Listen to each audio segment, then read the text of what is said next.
Jumpa lagi di TV. Ya, kalau kita bicara soal PC desktop, banyak yang beranggapan kalau PC desktop itu ukurannya besar, makan tempat, berat, ribet setupnya, ya. Nah, PC desktop yang di samping saya nih, bukan yang ini. Ini monitor. Yang ini PC desktopnya. Kecil, ringan, ringkas, bisa di-upgrade dan performanya lumayan kenceng. Ya, ini adalah Asus Mini PC PN51S1, sebuah mini PC desktop yang serbaguna dengan prosesor AMD Ryzen 5000 series yang bisa cocok untuk komputer di rumah maupun di perkantoran. Dia irit banget dayanya, support sampai 3 monitor dan ada fitur pengaman yang unik untuk konektor USB-nya. Tentunya buat gaming tipis-tipis masih bisa. Oke, ada berapa alasan kenapa mini PC yang satu ini memang cocok banget untuk perkantoran dan perusahaan. Ukuran kecil itu membuatnya bisa dipasang di belakang monitor dengan VESA mount ya, yang membuat mini PC ini tidak makan tempat di meja, terlebih kalau ruangan kantornya tuh sempit ya, jadi hemat. Irit daya juga, jadi menghemat pengeluaran perusahaan. Dan ini sudah mendukung hingga 3 monitor 4K 60Hz ya. Terpasang sekaligus bisa ya. Jadi ideal untuk pekerja yang butuh multitasking dengan banyak layar atau di ruang rapat untuk video conference juga bisa. Lalu ada fitur keamanan USB lock yang dapat mengunci konektor USB, jadi mengurangi resiko pencurian data atau paparan virus ataupun malware. Dan ini membuatnya cocok digunakan di tempat umum seperti coworking space misalnya. Tentunya mini PC dari Asus ini juga cocok untuk dipakai di rumah dengan beragam alasan ya. Hemat tempat ya, sama seperti tadi ya. Untuk rumahnya kecil atau di apartemen dia hemat banget ya. Dan karena hemat tempat tentunya jadi lebih rapi, lebih estetik aja dan irit daya. Lalu kalau dibandingkan dengan laptop atau smartphone ya, jelas orang tua lebih mudah mengawasi anak yang menggunakan PC desktop. Jadi nggak mudah disalahgunakan ya. Nah, dia juga bisa dipakai buat HTPC atau home theater PC karena ukurannya yang kecil. Jadi dia bisa disembunyikan aja dan dia udah support TV 4K juga ya, bisa disembunyikan ya pojok-pojok gitu, bisa ngilang dia ketutupan sama TV besar. Nah, sebelum kita mulai perlu ketahui bahwa spesifikasi dari mini PC ini dapat dikonfigurasi sesuai dengan keinginan dan kebutuhan penggunanya. Asus menawarkan mini PC ini dalam bentuk bare bone. Jadi RAM, storage, dan OS-nya memang belum disertakan. Untuk komponen modul Wi-Fi, Bluetooth, VESA mounting kit itu sudah ada, udah lengkap semuanya. Nah, Asus Mini PC ini tersedia dengan 3 pilihan prosesor, yaitu ada AMD Ryzen 3 5300U, ada Ryzen 5 5500U, dan ini yang kita uji. Lalu ada Ryzen 7 5700U. Oke, kita mulai pembahasannya ya. Kita mulai dari spesifikasi dasarnya.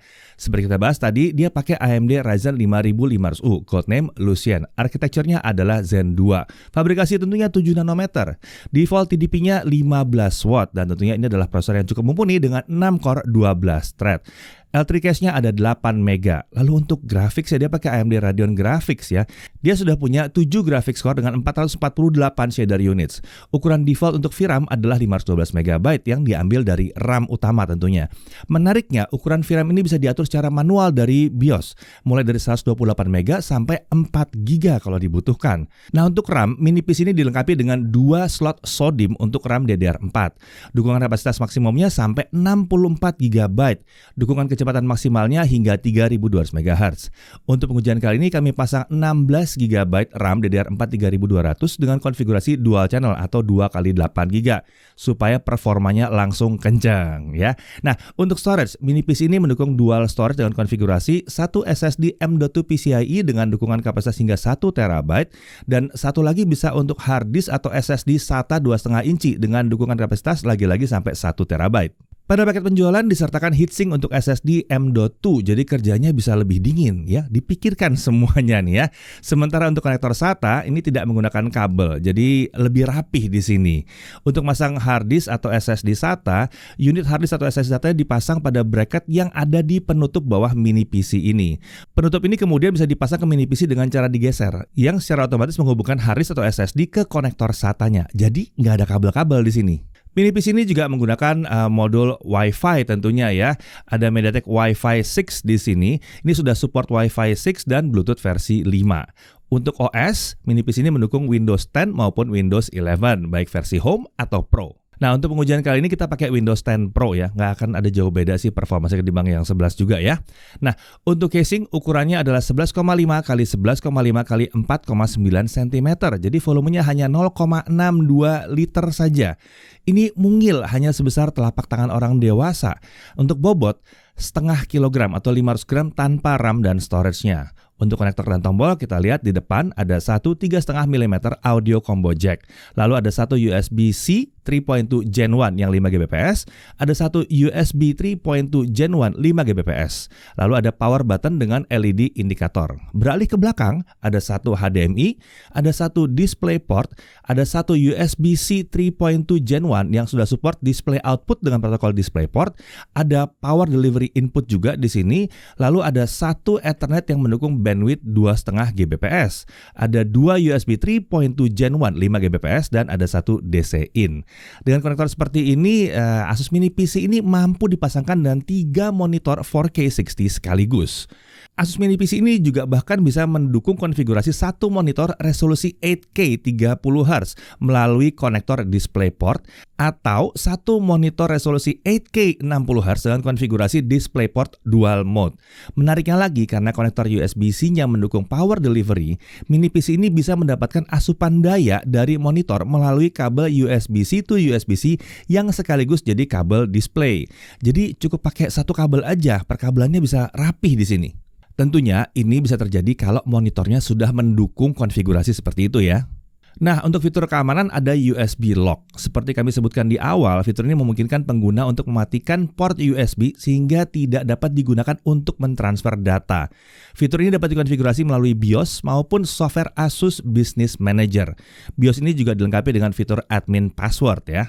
Nah, untuk sistem pendingin, dia menggunakan sistem pendingin aktif yang kecepatan kipasnya dapat diatur secara manual melalui menu di BIOS. Opsi pengaturannya adalah normal mode, quiet mode, dan performance mode. Kecepatan kipas juga bisa diatur 100% terus-menerus dengan mematikan fitur CPU Q-Fan. Oke, kita langsung masuk aja ke pengujian konsistensi performanya. Tentunya seperti biasa kita pakai Cinebench R15, kita looping 20 kali.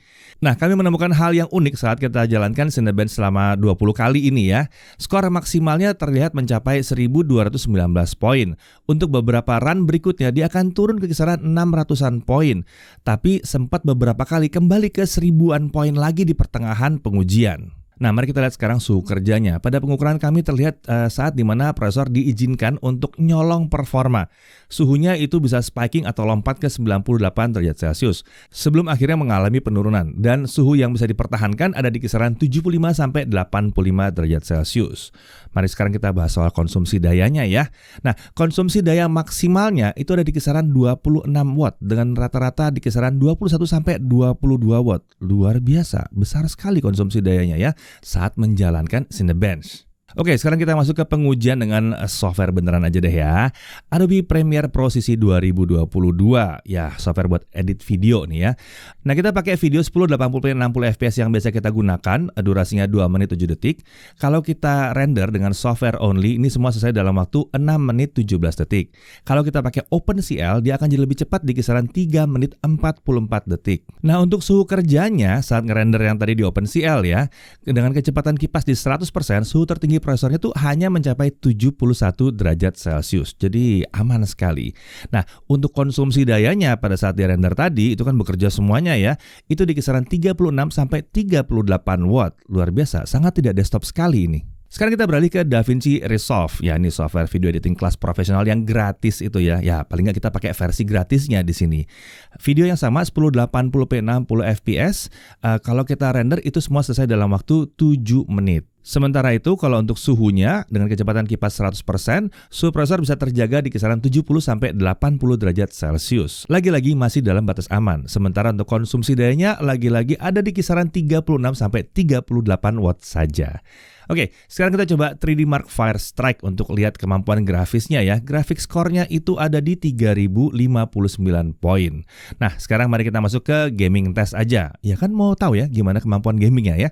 Oke, Dota 2 1080 1080p setting di fastest, render scale di 100%, kita dapat 40-70 fps. Lalu CSGO 1080p low, kita masih bisa dapat 70-100 fps. Lumayan ya.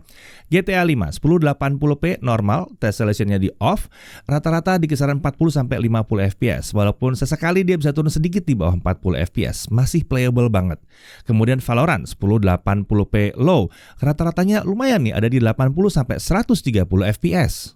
Beralih ke Genshin Impact 1080p lowest, render scale masih di 1.0 kali ya, masih 1.0 di sini. Rata-ratanya di kisaran 40-50 fps, walaupun kadang naik di atas 50 fps kalau scene-nya ringan atau kalau lagi diem gitu ya. Jadi lumayan banget. Sementara itu suhu kerjanya saat kita 30 menit main Genshin Impact dengan kecepatan kipas 100%, suhu tertinggi di core processor ada di kisaran 67-68 derajat Celcius saja. Sementara itu suhu GPU Radeonnya dinyatakan di kisaran 62-63 derajat Celcius. Untuk konsumsi daya saat main Genshin Impact cenderung rendah, 30-35 watt saja. Nah, sekarang mari kita uji storage-nya ya. Untuk pengujian kali ini kami menggunakan SSD PCIe Gen 3 by 4 dengan ukuran 1 TB.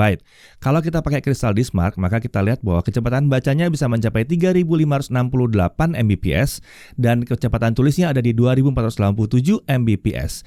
Ini berarti slot M.2 di mini PC ini bekerja di PCIe Gen 3 by 4. Emang kenceng di sini ya.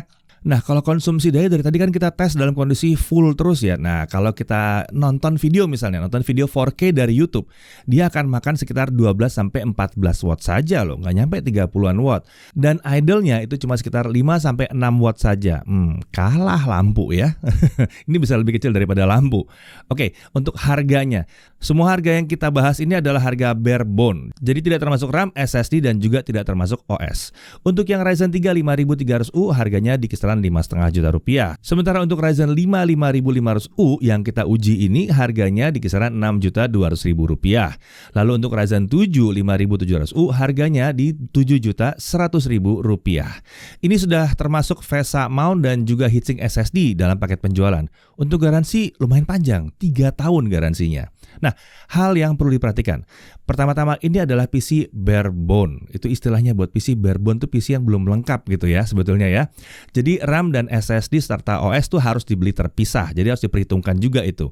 Dan ini mungkin akan menyulitkan pengguna awam yang ingin langsung pakai karena harus beli dulu komponen tambahan terpisah. Tapi tentunya kalau toko yang jual biasanya sih mungkin udah dilengkapin aja atau tinggal minta aja, tolong lengkapin mas, pakai RAM sekian, SSD sekian, harusnya bisa. Dan ini akan membuat pengguna jadi bebas menentukan merek sekaligus tipe RAM dan SSD apa yang mau digunakan. Jadi ya kita bisa ngatur sendiri sesuai dengan budget kita. Hal lain yang perlu diperhatikan adalah opsi upgrade-nya memang jadinya terbatas. Sebatas tadi RAM, storage, kalau perlu itu masih bisa di-upgrade. Dari sisi menariknya, ukurannya itu kecil, jadi hemat tempat di atas meja. Bahkan bisa dipasang di belakang monitor, jadi mejanya rapih, cuma kelihatan monitornya aja. Performanya cukup kencang untuk tipenya ya. Suhu kerja secara keseluruhan masih dalam batas aman. Ada pengaturan manual kecepatan kipas pula kalau perlu di sini. RAM dan storage gampang banget di-upgrade-nya. Dan spesial buat storage ya kita bisa pasang M.2 dan juga bisa pasang yang tipe SATA. Kemudian dukungan kapasitas RAM-nya itu besar sampai 64 GB. Konektor ini melimpah di sini sebenarnya ya. Dan sudah support sampai 3 display 4K 60Hz. Mantep nih. Irit daya juga nggak nyampe 40 watt untuk peak performance, nggak nyampe, masih di 30-an terus ya. Lalu dia bisa dihidupkan dengan suplai daya dari USB Type-C-nya aja. Ya kan cuman makan sekitar maksimum 38 watt, mudah lah ya disuplainya. Lalu ada opsi untuk mematikan konektor USB, jadi ini lebih aman kalau dipakai di tempat umum. Ya mungkin banyak orang yang mikir kalau mau beli PC desktop yang besar, tapi yang satu ini mini sekali ya, jadi kecil sekali, cuma layarnya doang yang besar di sini. Dan ini yang justru dicari-cari orang, layar besar tapi jangan desktop yang besar. Banyak yang cari kayak begitu ya. Jadi ini bisa ringkas banget, performanya pun udah mumpuni untuk komputasi dasar dan wah irit dayanya ini luar biasa memang ya. Yang satu ini memang bisa jadi pilihan yang menarik di pasaran saat ini kalau memang ukuran kecil dan irit daya itu yang dicari. Terlebih lagi yang satu ini punya kemampuan yang banyak gak dimiliki sama mini PC yang lain seperti dukungan 3 monitor dan kemampuan untuk mematikan setiap konektor USB-nya. Jadi lebih aman aja untuk kebutuhan tertentu. Jadi buat kalian yang mau mendang-mending dengan desktop lain katanya wah lebih kenceng harganya mirip, coba dilihat dulu konsumsi dayanya. Bisa nyampe nggak cuma 30-an watt seperti ini? Saya Deddy Irfan, Jaga TV.